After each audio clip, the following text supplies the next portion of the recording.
Bismillah, Assalamualaikum warahmatullahi wabarakatuh.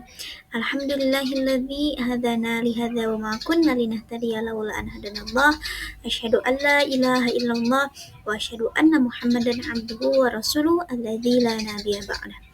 Puji serta syukur marilah kita panjatkan kehadirat Allah.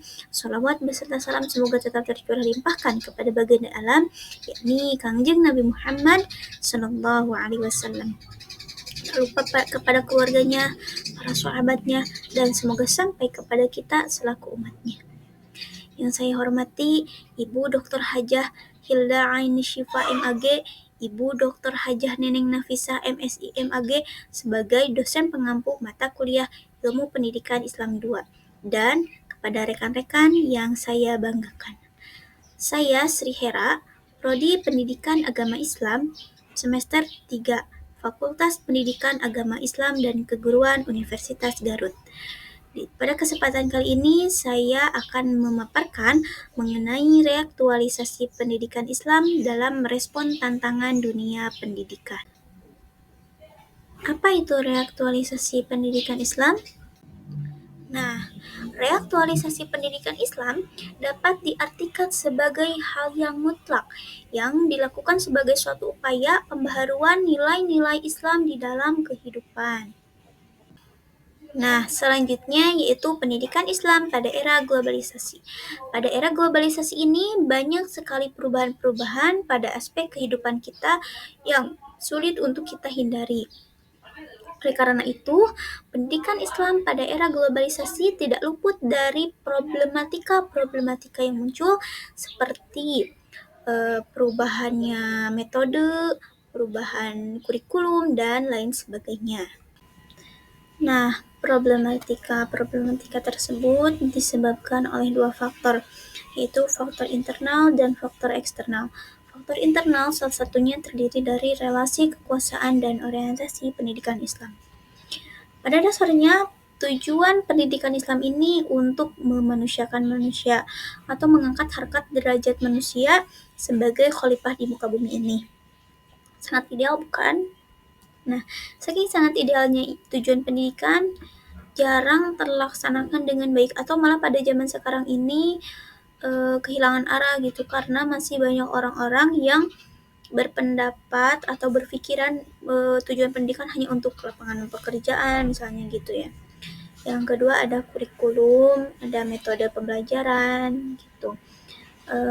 Mahasiswa atau siswa masih menyukai metode pembelajaran seperti ceramah, didikte gitu ya, karena tidak ada tantangan dalam pembelajarannya. Padahal kan masih banyak ya metode pembelajaran lainnya yang bisa disesuaikan dengan situasi dan kondisi gitu ya.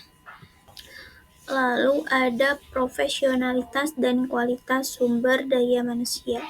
Nah, jadi masih ada guru-guru atau pengajar yang masih kebingungan dengan cara menyampaikan pendidikan dengan baik dan benar gitu. Yang terakhir yaitu ada biaya pendidikan. Nah, jadi masih suka bertanya-tanya ya, siapa sih yang sebenarnya bertanggung jawab atas pendidikan?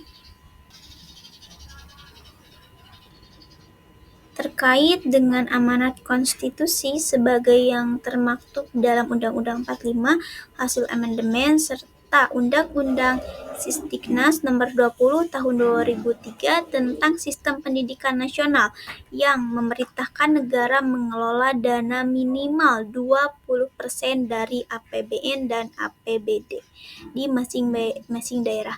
Namun hingga sekarang ini belum terpenuhi, bahkan pemerintah mengalokasikan anggaran pendidikan genap 20% hingga tahun 2009 sebagai yang dirancang dalam anggaran strategi pendidikan.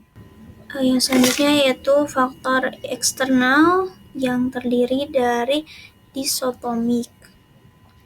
Masalah besar yang dihadapi pendidikan Islam yaitu antara pendidikan Islam dan pendidikan umum gitu ya. Yang kedua yaitu to general knowledge. Nah, tantangan tantangan pendidikan Islam yang selanjutnya yaitu sifat pengetahuannya yang masih umum. Yang selanjutnya yaitu lack of spirit of inquiry, yaitu rendahnya penelitian, rendahnya semangat gitu ya. Yang keempat yaitu memorisasi. Yang terakhir yaitu certificate oriented. Setiap problematika pasti ada solusinya. Nah, berikut solusi problematika pendidikan Islam. Dengan berkembang pesatnya zaman dan teknologi informasi menuntut dunia pendidikan berusaha untuk meningkatkan mutu pendidikan secara nasional. Untuk itu, pendidikan dirancang sedemikian rupa yang memungkinkan para peserta didik mengembangkan potensi yang dimiliki secara alami dan kreatif dalam suasana penuh kebebasan, kebersamaan, dan tanggung jawab.